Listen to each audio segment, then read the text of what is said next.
Salut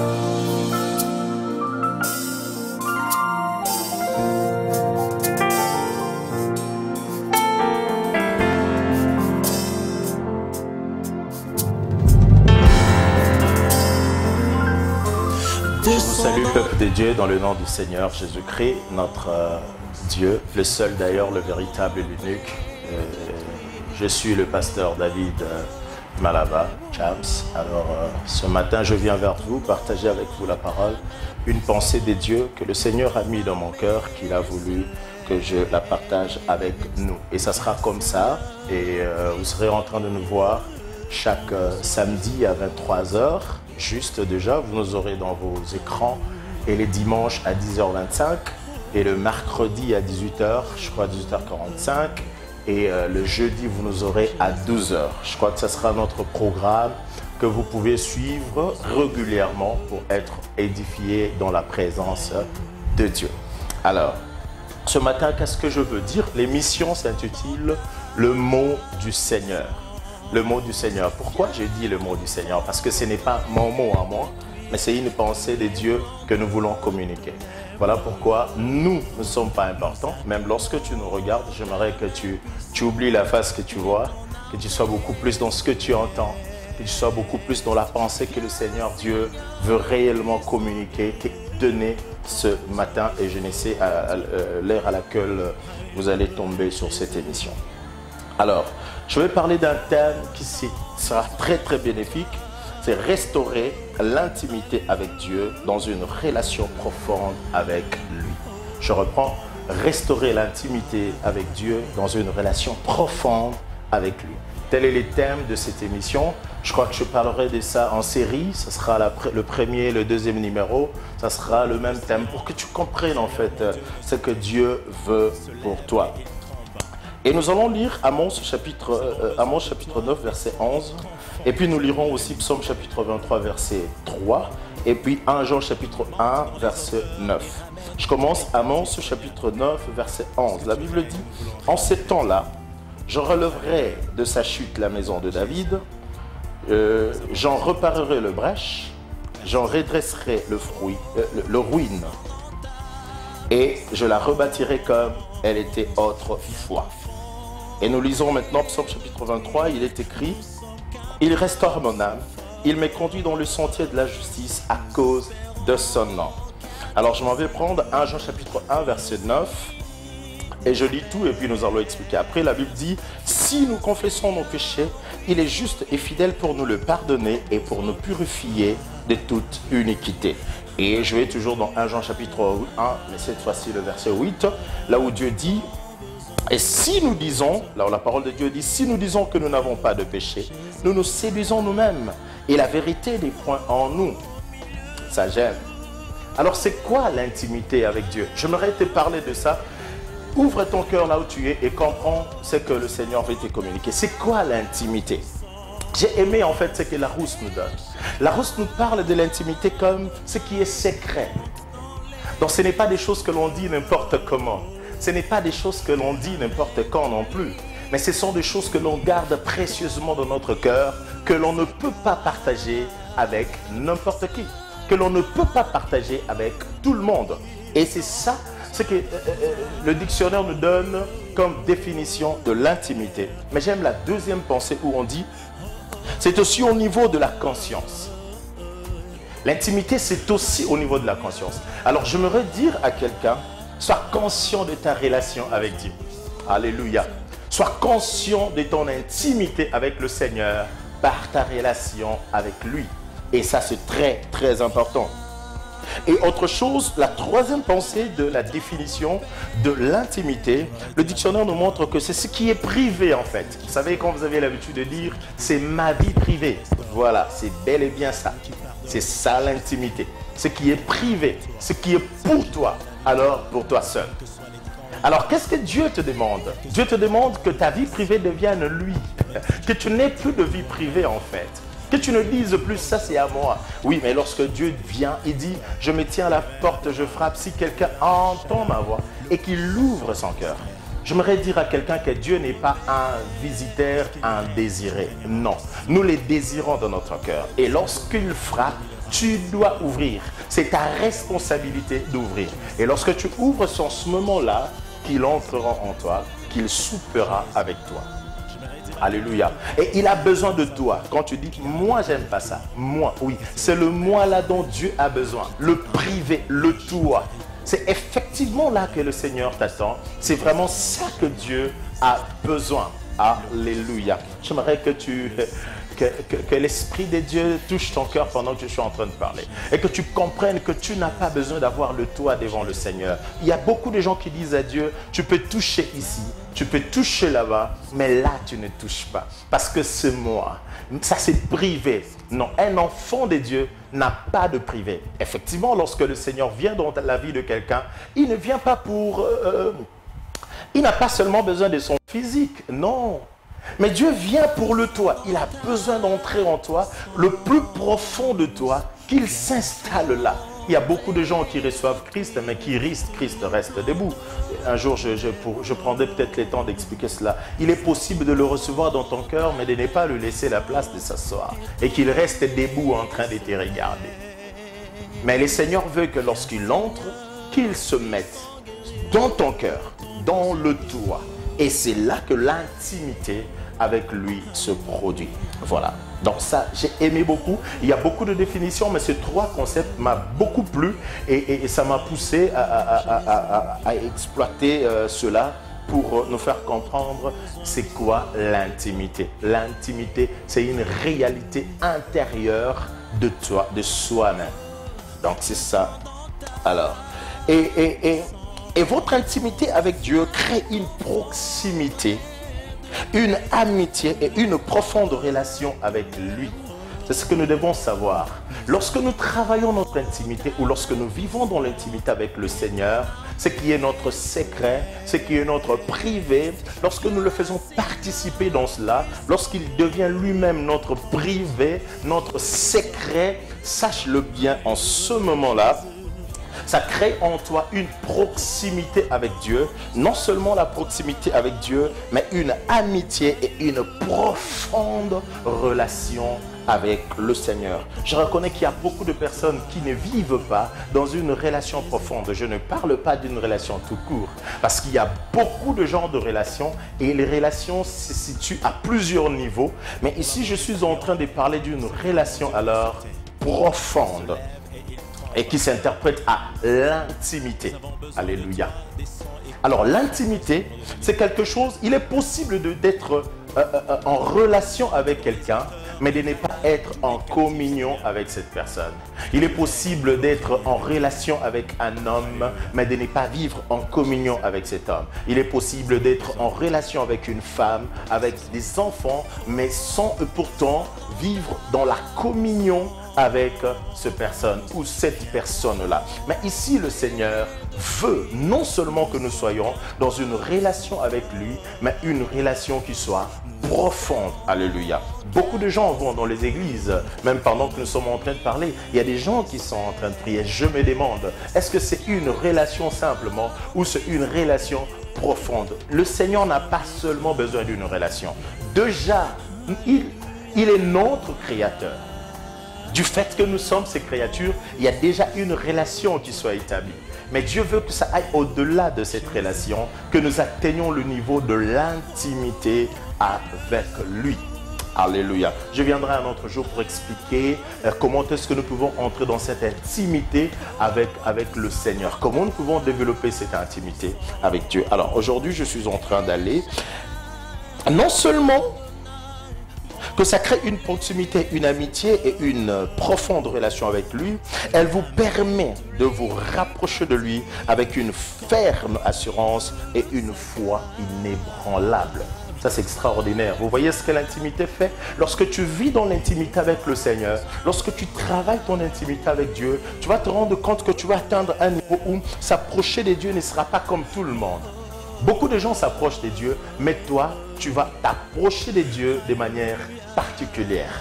Tu vas t'approcher de Dieu de manière très, très différente. Pourquoi? Parce que toi, tu vas t'approcher avec une assurance.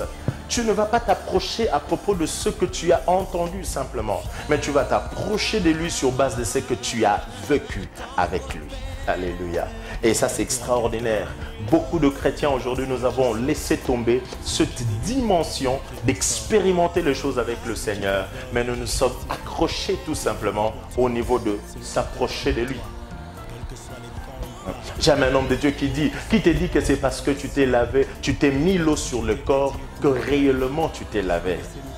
Il est possible d'être mouillé du cheveu jusqu'aux orteils, mais sans pour autant se laver. Mais tu t'es simplement mouillé. Mais ici, le Seigneur ne veut pas que nous puissions nous mouiller seulement, mais il nous demande à ce que nous puissions nous laver. Alléluia. C'est-à-dire, celui qui s'approche de Dieu, tout en étant dans l'intimité avec Dieu, il y a quelque chose qui se passe en lui. Ça veut dire qu'il s'approche avec ferme assurance. Regarde, des fois tu pries, mais à peine tu finis de prier, tu as l'impression que ta prière n'est pas entendue. Tu as l'impression que tu n'es pas exaucé. Dieu ne t'a pas écouté. Qu'est-ce qui se passe? Des fois tu pries, tu demandes des choses au Seigneur et quand tu finis, tu te dis, mais est-ce que Jérusalem vraiment, est-ce que ça va vraiment se faire? Ça va vraiment s'accomplir? Non, là ce sont des choses qui se produisent lorsque nous nous approchons de Dieu, mais pas dans l'intimité avec lui. Il y a une grande différence entre un homme qui s'approche de Dieu tout en étant dans l'intimité avec Dieu de tout le jour et celui qui s'approche de Dieu simplement parce qu'il a entendu parler de Dieu, ou peut-être par rituel, ou peut-être par habitude.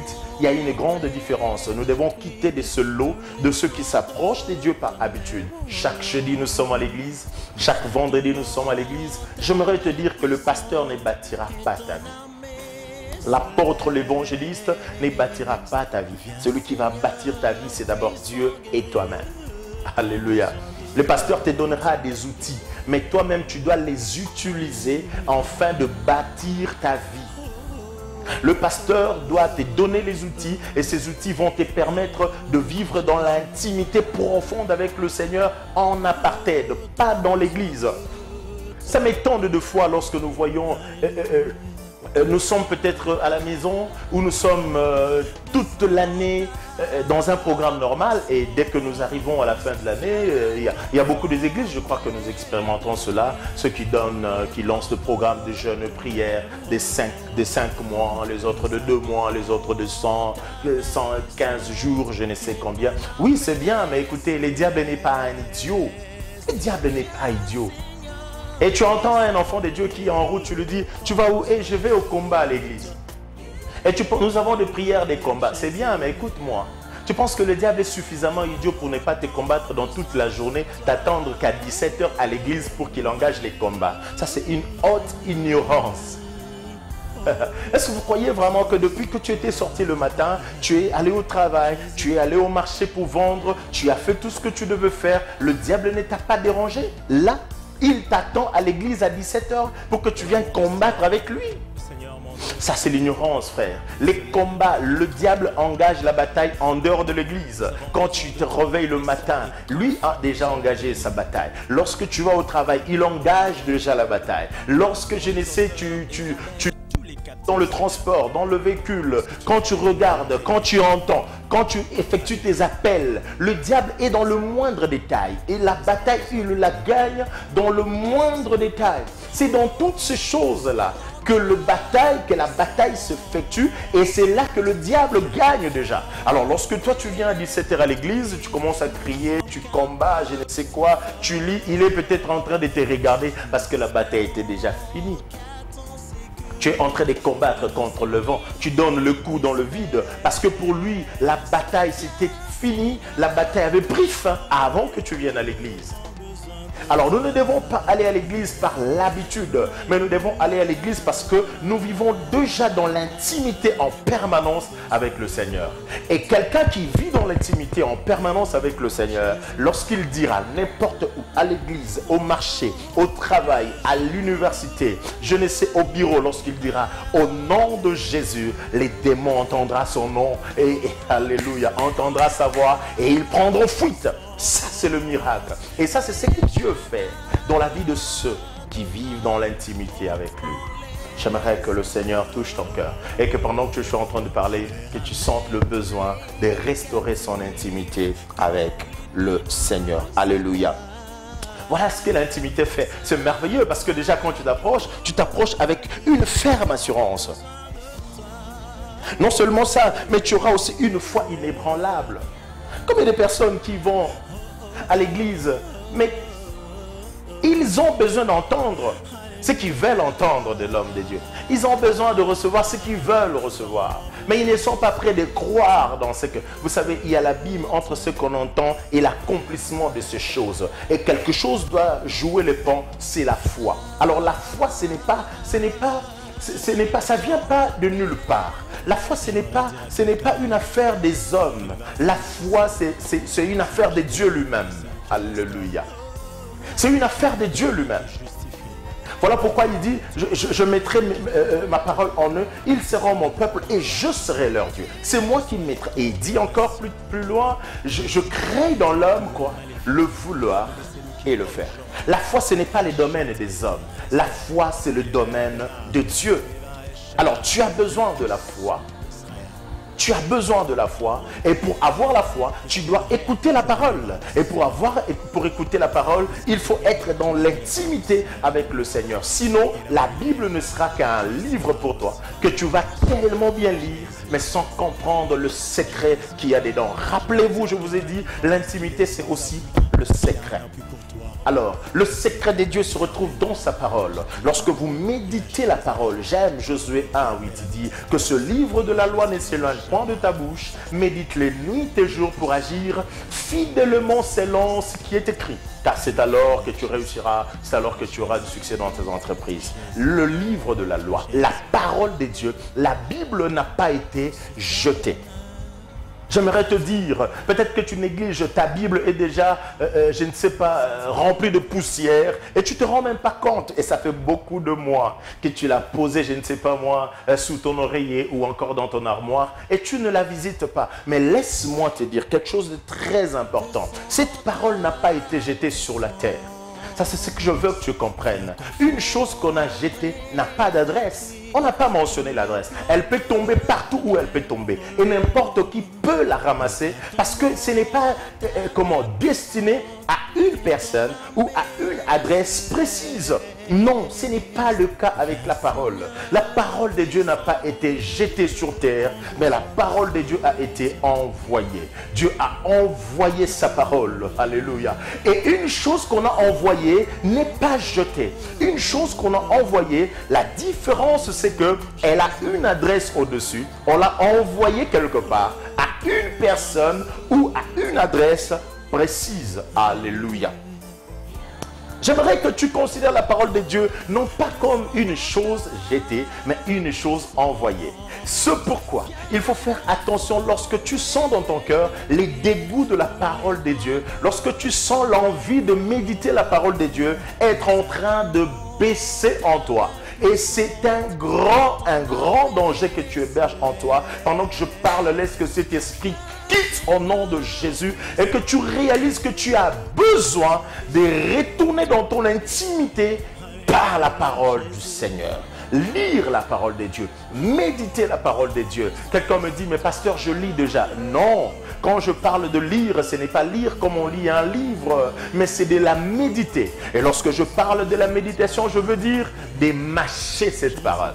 Lorsque tu la mets dans ta bouche, tu la mâches jusqu'à ce que ça puisse avoir l'épaisseur qu'il faut pour que ça passe là dans ta gorge. Alléluia. C'est extraordinaire. Laisse que le Seigneur édifie quelqu'un pendant que nous sommes en train de parler de ces choses.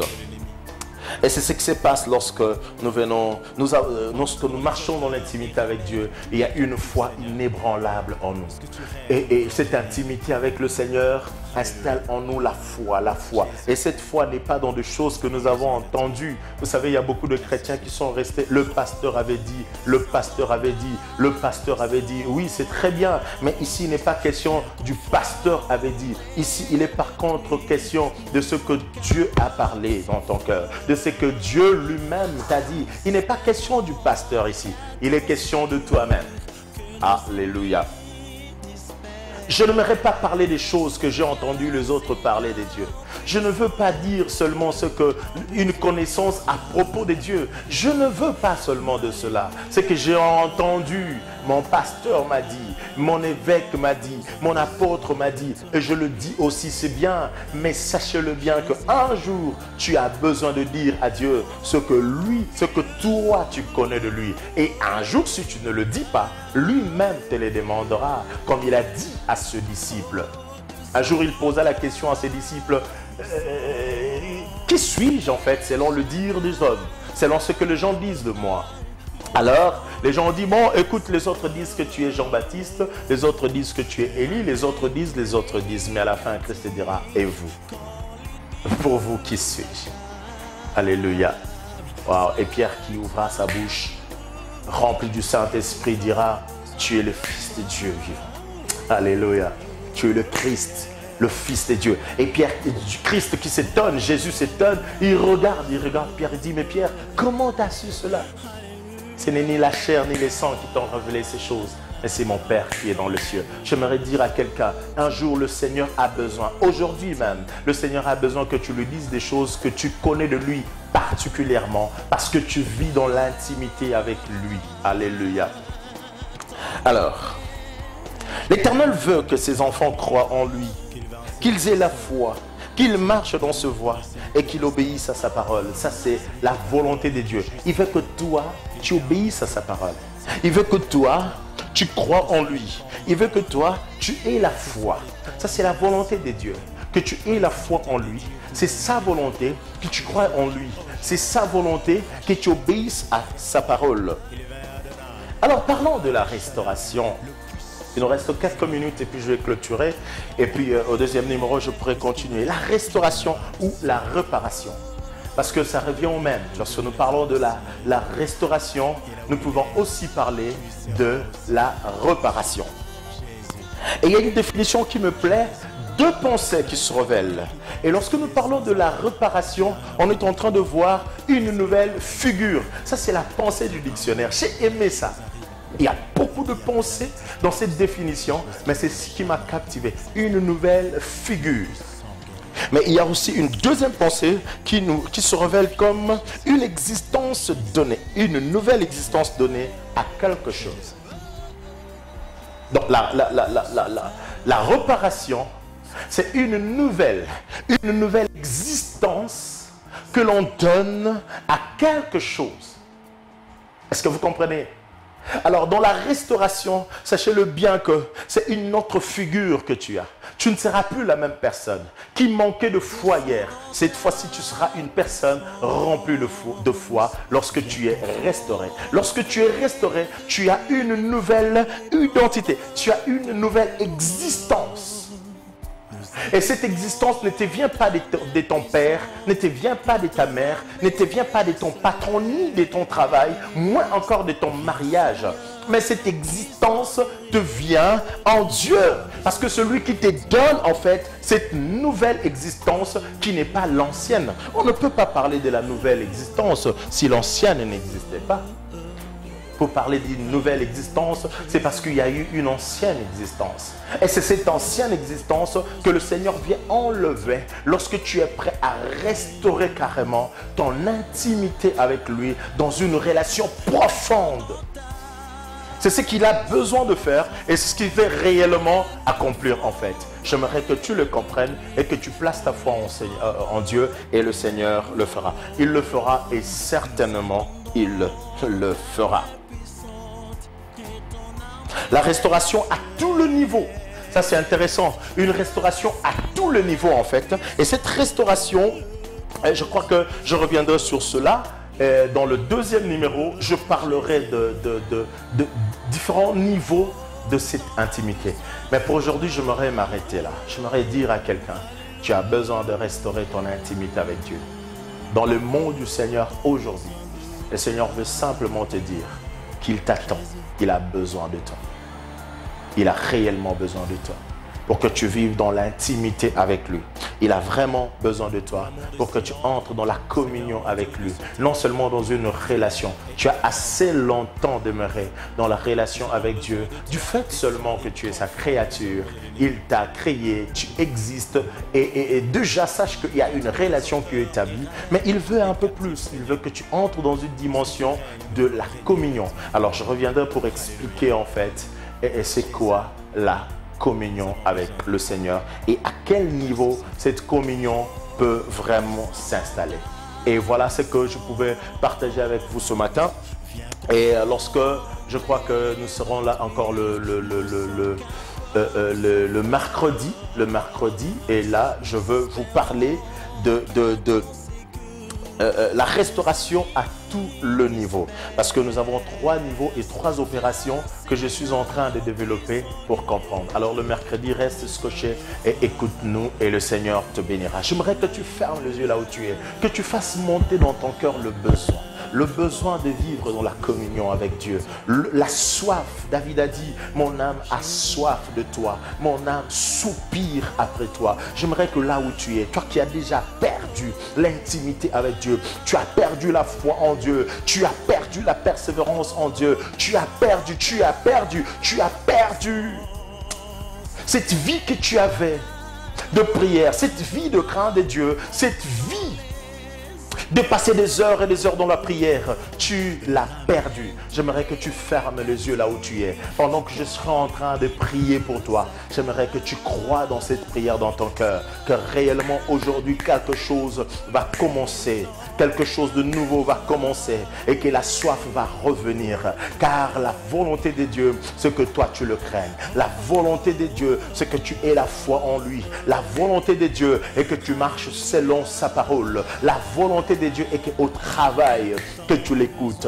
La volonté de Dieu est que à la maison, tu l'écoutes. La volonté de Dieu est que lorsque tu es avec tes collègues du travail, que tu le craignes, que tu l'écoutes, que tu marches selon l'intimité avec lui et non selon ta vue et selon tes désirs. La volonté de Dieu veut à ce que lorsque tu es à l'université, lorsque tu es à l'école, que tu éprouves sa soif en toi, la soif de la prière, la soif de la méditation de la parole, la soif lorsque tu es au bureau, lorsque tu es au marché. Oh, laisse que le Seigneur accomplisse cela pour toi. Je veux prier pour toi. Seigneur, je bénis ton nom. Tendre Père, laisse que cette parole que nous venons d'écouter quitte l'état d'être papier, Seigneur, ou écriture, mais qu'elle devienne vie en nous. Que nous puissions vivre cette parole. Que nous ne puissions pas la prononcer tout simplement. Que nous ne puissions pas l'écouter seulement. Mais mets en nous, Seigneur Dieu de gloire, un cœur de chair. Et enlève en nous un cœur de pierre, Seigneur. Un cœur qui écoute, mais qui reste endurci. Mais donne-nous un cœur de chair. Un cœur sensible à ta parole. Un cœur qui reconnaît, car tu as dit dans ta parole, non seulement que mes brebis entendent ma voix. Ce n'est pas ce que la parole dit, mais tu as dit, mes brebis connaissent ma voix. Seigneur Dieu, pendant que cette parole est enseignée et annoncée, touche un cœur. Laisse que, oh Dieu Tout-Puissant, oh ton enfant, que tu as connu dès avant la fondation du monde, Seigneur, qu'il reconnaisse ta voix et qu'il soit touché, vivement touché, et qu'il prenne maintenant l'engagement de t'aimer à nouveau, de te servir à nouveau, de prier à nouveau, de méditer la parole à nouveau. Dans le nom de Jésus, je me pose à tout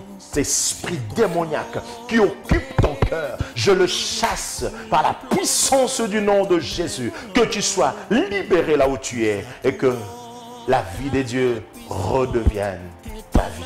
Au nom de Jésus, nous avons prié avec foi. Seigneur Jésus, prends le contrôle de tout. Amen. Que le Seigneur te bénisse. Et toi qui m'as suivi, et je reprends au nom de Pasteur David Malaba Chams et de l'église Centre Missionnaire Eden. Et celui qui veut nous avoir, vous allez voir sous le bas de vos écrans, nos numéros seront en train de passer. Et vous pouvez nous appeler, c'est les 080 plus 243 81 677 08 86. Donc 00 243 81 677 08 86. et vous allez nous appeler. Et si vous avez besoin d'une prière particulière, vous pouvez nous contacter et nous allons passer des temps d'intimité avec le Seigneur, des temps d'adoration avec le Seigneur, des temps d'enseignement avec le Seigneur et des temps de prière avec le Seigneur. Je suis en train de recevoir, n'importe quand vous voulez nous voir, appelez-nous et vous m'aurez moi-même au téléphone et le Seigneur vous bénira. Que cette parole reste dans vos cœurs et n'oubliez pas, dans le mot du Seigneur, nous écoutons ce que Dieu nous dit. Que le Seigneur vous bénisse. Bye.